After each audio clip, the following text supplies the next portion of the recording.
নমস্কার বন্ধুরা, আজকে আমি এই যে পটলগুলোকে ঠিক এইভাবে কেটে মানে তার ভেতরের বীজগুলো বার করে রেখেছি, সব দানাগুলো। এটা দিয়ে আজকে সয়াবিনের নিয়েছি, সেখানটা সয়াবিনটা ভিজে রেখেছিলাম, ওটা মিক্সিতে পেস্ট করে নেব। ওই সয়াবিনের কিমার কোরমা করব পটল দিয়ে। তো তার জন্য পেঁয়াজ কুচি, রসুন কুচি নিয়েছি, ওগুলো মিক্সিতে পেস্ট করে নেব। আর এখানে ছোট বেগুন নিয়েছি, ওটাতে বেগুনের ঝাল করব। আর এখানে আমি কিছু মশলা নিয়েছি, যেমন গোটা ধনে, গোটা গরম মশলা, গোটা শুকনো লঙ্কা নিয়েছি। এটা আর একটু জিরেও নিয়ে নিচ্ছি এর মধ্যে, গোটা জিরে। এটা শুকনো কড়াতে ভালো করে ভেজে নিচ্ছি, তারপরে এটা আমি শিলে গুঁড়ো করে নেব। এই মশলাটাই কিমার মধ্যে যাবে।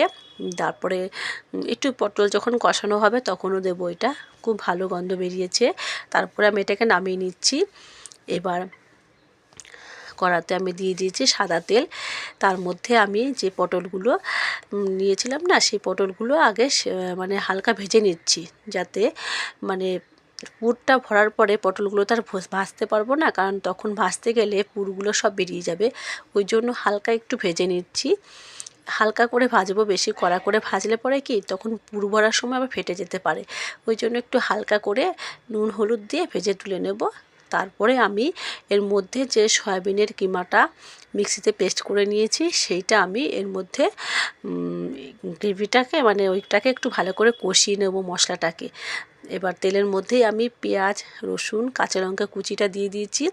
এটা একটু ভাজা ভাজা হয়ে গেলে আমি এবার কিমাগুলোকে দিয়ে দিচ্ছি, সয়াবিনের কিমাগুলো। এটা কিন্তু আমি সেদ্ধ করে নিইনি, একটু গরম জলে ভিজিয়ে রেখেছিলাম, তারপরে জল থেকে নিংড়ে ভালো করে মিক্সিতে পেস্ট করে নিয়েছি।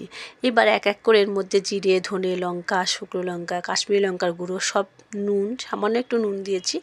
আর ওপর দিয়ে একটু ভাজা মশলা দিয়ে দিলাম। এটা কষানো হয়ে গেছে, ঠিক এরকম হয়ে গেছে, একটু মাখো মাখো আর একটু ঝুরঝুরে হবে একটু সামান্য। এবার এটাকে আমি নামিয়ে নেব, নামিয়ে এটাকে ঠান্ডা করতে দেব। পটলটাও ঠান্ডা করতে দিয়েছি আর এটাকেও ঠান্ডা করতে রাখছি। আর ওগুলো ঠান্ডা হতে থাকুক। আমি এইখানে এবার কড়াতে সাদা তেল দিয়ে দিয়েছি, তার মধ্যে একটু কালো জিরে ফোড়ন দিয়ে দিলাম। দিয়ে এবার আমি এর মধ্যে একটু নুন দিয়ে দিচ্ছি, কারণ যাতে আমার ওই বেগুনগুলো দেবো তো নুন হলুদটা দিয়ে দিচ্ছি, একটু তেলটা যাতে ছিটে না আসে, ওই জন্য বেগুনগুলো দিয়ে দিচ্ছি। এবার তারপরে দিয়ে এটাকে ভালো করে বেগুনগুলোকে একটু ভেজে নেবো হালকা। বেগুনগুলো না অনেক দিন ফ্রিজে ছিল, তাই ভাবলাম যে এটা তো আমি যদি কোনো ঝোলে দিই, মাছের ঝোলে অতটা ভালো লাগবে না খেতে, তাই এটা যদি আমি একটুখানি ঝাল করি, একটু ভেজে নিচ্ছি ওই জন্য ভালো করে। তারপর এটাকে ঝাল করলে পরে কী হবে, এটা খেতে ভালো লাগবে। এই পেঁয়াজ আদা রসুন পেস্ট একটু মশলা দিয়ে ভালো করে কষিয়ে নামিয়ে নিয়েছি, আর ওপর দিয়ে ধনেপাতা ছড়িয়ে দিলাম। এটা রুটি দিয়ে খেতে ভালো লাগবে আর পরোটা দিয়ে খেতে ভালো লাগে। এবার পটলগুলো আমার ঠান্ডা হয়ে গেছে। এবার কিমাগুলোকে আমি এর মধ্যে ভরে দিচ্ছি। এটা খুব ভালো করে একদম পুরো শেষ অবধি ভরে দেবো। মুখটা ছোট হয়ে গেছে। এই কিমাগুলো করতে গেলে কি মানে কোরমাটা করতে গেলে পটলগুলো একটু বড় সাইজ হলে খুব ভালো হয়। এই পটলগুলো আমার ছোট পটল আনা হয়ে গেছে, দেশি পটল, যার জন্য একটু ভরতে গিয়ে একটু কষ্ট হয়েছিল। ছোটো একটা চামচ দিয়ে এগুলোকে ভরে নিয়েছি। এবার কড়াতে আমি সাদা তেল দিয়ে একটু গোটা গরম মশলা ফোড়ন দিয়ে দিয়েছি। দেওয়ার পরে এটা যে পেঁয়াজ আদা রসুন যে পেস্টটা, এটা দিয়ে দিচ্ছি। দিয়ে এটা ভালো করে কষিয়ে নেব একটু ভালো করে তেলের মধ্যে। এটা আমি ওই যে পটলের যে কোরমাটা করব, পুরো ভরে নিয়েছি, সেইটার জন্য একটু গ্রেভিটা করছি। আমার পেঁয়াজটা ভাজা হয়ে গেছে, এর মধ্যে নুন, হলুদ, জিরে, ধনে, হলুদ, লঙ্কার গুঁড়ো আর একটু কাশ্মীরি লঙ্কার গুঁড়ো দিচ্ছি। কাশ্মীরি লঙ্কাটা অল্পই আছে, একটুখানি দিয়ে দিচ্ছি। দিয়ে এটাকে ভালো করে কষিয়ে নেব। এবার মশলাগুলোকে একটু কষিয়ে নিয়ে ভালো করে একটু জল দিয়ে কষাবো, কারণ একটু ড্রাই হয়ে গিয়েছিলো, তো একটু জল দিয়ে কষালে পরে কি মশলাটা ভালোভাবে কষেও যাবে আর গন্ধটা চলে যাবে। একটু কাশ্মীরি লঙ্কা দিচ্ছি, দিয়ে তারপরে ভালো করে এটাকে কষিয়ে নেব। একটু কটা কাঁচা লঙ্কাও দিয়ে দিচ্ছি এর মধ্যে, একটু খেতে ঝাল ঝাল হবে, ভালো লাগবে খেতে। দিয়ে ভালো করে এটাকে কষিয়ে নিচ্ছি। এবার তারপরে আমি সামান্য পরিমাণে জল দেব, বেশি জল দেব না।